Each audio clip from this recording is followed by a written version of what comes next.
Quickly, there are some parents here. They are going to have a particular, like all our business leaders. First of all, I just want to get it, quickly coming to the topic. They will introduce themselves. My first question to you, before I ask the audience feedback about what is going to be about whatever it has been happening here. Quickly, what do you think, for example, you've been an expert in startup ecosystem all the way from US and then you are here. Question to you directly, what do you think the practical, പ്രായോഗികപരമായിട്ട് കുട്ടികളുടെ ഇപ്പോഴുള്ള പഠനവും AI റെവല്യൂഷനും തമ്മിലുള്ള gap fill ചെയ്യാൻ പറ്റുന്ന ഒരു practical step ഒന്ന് പെട്ടെന്ന് സാറിൻ്റെ എക്സ്പീരിയൻസ് ഒന്ന് പറയാമോ? That is Mr. Muhammed Shaphy. And he has been a great leader in this field of startup and education.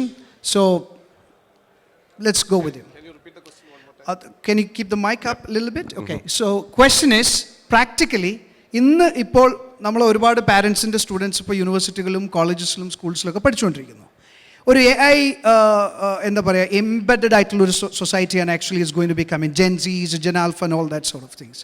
So my question is, എങ്ങനെയാണ് പ്രാക്ടിക്കലി യൂണിവേഴ്സിറ്റി സിലബസും ബാക്കിയുള്ളതൊക്കെ അവിടെ നിൽക്കെ തന്നെ ഒരു കുട്ടിക്ക്, ഒരു സ്റ്റുഡൻറ്റിന്, ഒരു അധ്യാപകനും ഒരു കുട്ടിയും തമ്മിലുള്ള ഒരു AI ടാസ്ക് ഫോഴ്സിനെ ക്രിയേറ്റ് ചെയ്യാൻ പറ്റുന്ന പ്രാക്ടിക്കൽ സ്റ്റെപ്പ് എന്തൊക്കെയാണെന്ന് പറയാൻ പറ്റുമോ?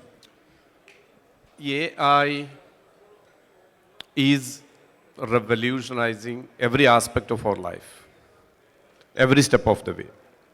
And education is not immune, rather education is significantly impacted. The traditional school mechanism is slowly disappearing and replaced by AI-based systems. For example, Harvard Research Review recently published an article that says the traditional teachers, the traditional grading mechanism, traditional syllabus creation, all of that going to be replaced by AI agents, analytics-driven adaptive learning systems. So instead of students taking traditional classes, they will be going through their own customized journey to complete their courses and build the skills. So in the next 5 to 10 years, you would see a significant change in the area of education.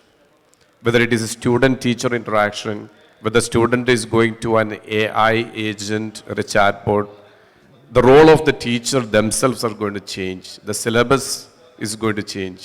So you are going to experience a massive disruption in the area of education.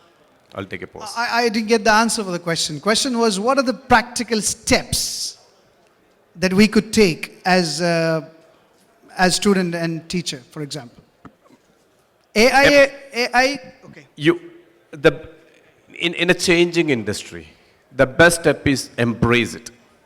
Okay. That's the thing. If you turn yourself away from the disruptions, you're going to be left behind. Got you. Now coming back to you, he is an associate professor in Middlesex University, Mr. Srijith. Of course, we know that classroom, the reserved, conventional classes, which is happening right now, it's going to be disruptive. And people no more want to go to the universities and study the boring lectures and stuff like that. You as a professor, and you're a head of research in Middlesex University, how we can go about it? Just correct. It's a good question, and can you pick the mic a little? Of course. So as I'm Dr. Srijith, I'm from Middlesex University, Dubai. So in terms of the change, for us it's not new. Dubai or in UAE has the first AI minister in 2017. And we are aware about that. And UAE has been a leader in terms of AI and every aspect of AI. So which means a university for us, we are the largest foreign university in UAE and also the largest UK foreign branch campus anywhere in the world. We are close to now 8,000 to 9,000 students, which means, and there are 100 universities in Dubai. Okay. So which means to be number one among 100 universities means you have to be competitive. So you are a key player. So yeah, I'm coming to the point. So what I'm saying is, as a university, we cannot survive if we don't embed these changes. Mm-hmm. And for AI, for instance, is being embedded across all the programs. We have a business incubator program within this, and we have an MDX accelerator program for students who wants to start their business so they can get their office space within the university after they graduate. So students from any discipline, let's say whether they are engineering, media, art, science, whatever, they can learn business in your university. Is that what you're trying to say? Absolutely. So it's again, if you are AI, our LLM, we have a low program. They have to adapt. But Mr. Srijith, Dr. Srijith, I'm sorry. That's fine. The Gen Zs are actually more into AI and they are not going to the universities still. Coming back to your point that you said it's from Silicon Valley style, they are actually disrupting. They don't look for the university degrees, do they? I agree. And this is a concern as a parent that I have. See, if you look at the children, the Gen Alpha, right, they are AI native. They're born into AI systems or AI experiences. Today, an undergrad student, if they are finishing their college, we thank God. Right. Because the expectation on an undergrad student is now to start a company and quit the job before they graduate. Right. That's how they are celebrated. Because industry has transformed.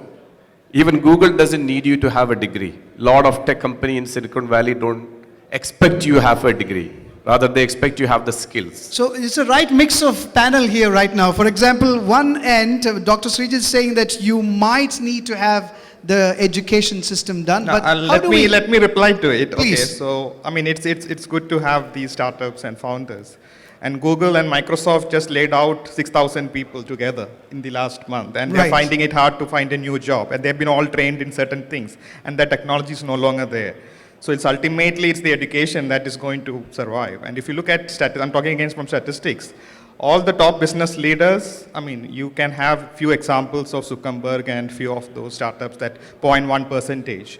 But most of the company CEOs and leaders, they all have MBAs. And they all come from management discipline and they are adaptive to the new environments. So we cannot just teach students certain technology. Just let me finish. Well, okay, go ahead. So we cannot just teach student a particular technology because that technology will be obsolete in 6 months or 1 year. What we need to teach them is the mindset. Right. And also the human centricity is very important because now we are talking about kids like in using computer. We just came out from COVID era, which means they don't have any social skills. Right. And now we are telling them to don't come to university and do a startup and just sit home and make money. What are we society we are making, right? So as the previous speaker mentioned, you need to have that trust, the relationships. So university is there to stay, and that's what when computers came. We totally agree. The panel Yeah. totally agrees for the emotional intelligence that the student has to acquire with the formal education. There's no question about that. But how do we actually, mediate? Yeah, go ahead. See, I agree with everything what Professor said. As a parent, I love what he says. But there is a trend in the industry. 25% of the jobs are going to be disappear in next 5 years. AI is going to kill 25% of the jobs. So why don't we come to a conclusion where we Yeah. can, you were mentioning something related to adaptive Yeah. learning. Yeah. What do you have to say about it? So the way that education is going to be changed, it's going to be lifelong learning process. That means as a student, I start my journey and I finish it on my own pace. I Right. learned the skill what I find interesting to me and what I find interesting in the industry. I really don't care to learn humanities in my computer science degree. Right? So things have changed. Even Stanford has really recently revised their system that they give options to students to pick what they want and all kind of stuff. Brown University to undergraduate, there is no system. You pick Right. what you want to graduate. So elite Ivy schools are start embracing into this new concept of giving flexibility to students, whatever they want to learn to finish their degree. Right. Soon the degree will be gone, the skills will be remaining, and skill-based remaining, that's going to be there. I love what he says, but things do are going to be we have a difficult. conclusion of incubating this education and at an early stage? There are a lot of education leaders, including Mr. Forum Siddique Sahib and also Shamsuka here. They're into education, they're investing their time, energy and effort and everything in education as well. So my question, like they are focusing on more of the practical application-based learning of business community here in Dubai. They're very keen into it. So the panel want to come to a conclusion whether we would like to incubate this education skill set from the early stages of the student's age. What do you think about it? So if you're looking at early stage, then it starts from school. Yeah. Right, all the way to university. So it's a continuous learning mindset. Right.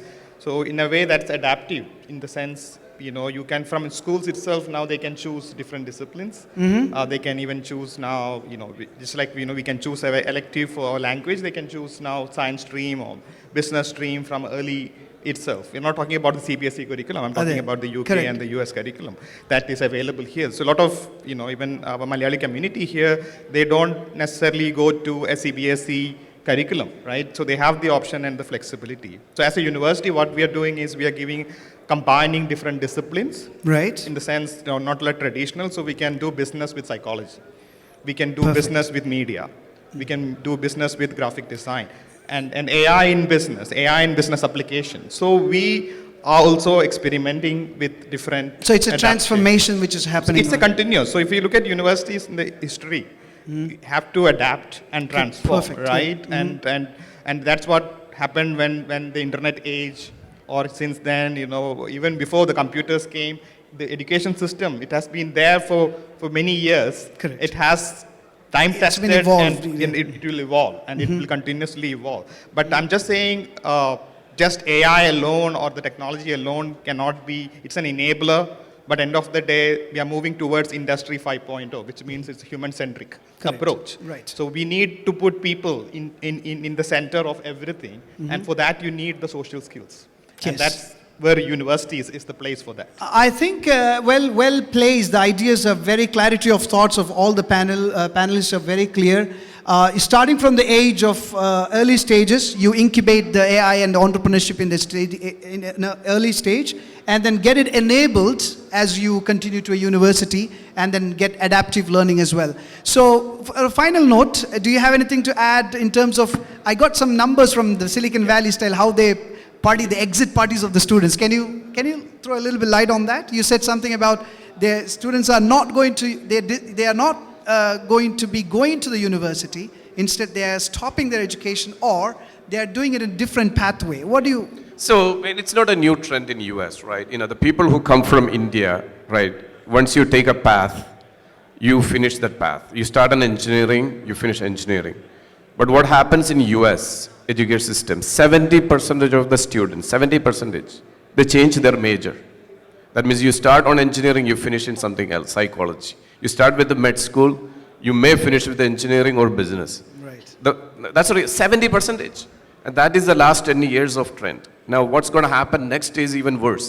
ഏറ്റവും കൂടുതൽ unicorns US ഉണ്ടാവാനുള്ള കാരണവും അവിടെ practical application of education എന്നുള്ളത് കൊണ്ട് തന്നെയാണ്. Indian companies ഒക്കെ actually ഈ യൂണിക്കോൺസിനെ കോപ്പി ചെയ്തിട്ടാണ് നമ്മളെ സ്റ്റാർട്ടപ്സ് ഒക്കെ ഇന്ത്യയിൽ ഫൗണ്ട് ചെയ്തിരിക്കുന്നത്. സോ എന്താ പറയുക, നമ്മുടെ ബ്ലൂംസ് ടാക്സോണമി സിസ്റ്റം പ്രകാരം ക്രിയേറ്റേഴ്സ് ആക്കുന്നില്ല നമ്മുടെ എഡ്യൂക്കേഷൻ സിസ്റ്റം എന്നുള്ളതാണ് what I think. And to add to that point, I think we need to encourage, and I love what UA is trying to do. They are not waiting for the disruption to take over. They are embracing and seeing it and bringing that concept into the education system, even at a business school level. That's awesome. Now, on the other front, even at the high school or middle school level, you can change your way that you teach your kids. You can make more project-oriented, more leadership-oriented, more hands-on. Right. And that will build their skills. Not just bunch of geeks who doesn't know how to communicate, but people who know how to lead, how to interact, how to socialize. So, and then they can build on top of that as they continue their education after high school. I think we don't have time for questions, right, from the audience? Unfortunately not. Thank you so much for patiently listening to us, and thank you very much, Dr. Srijith and Dr. Shaphy, for being the panelists of today's evening. Thank you so much. Over to you.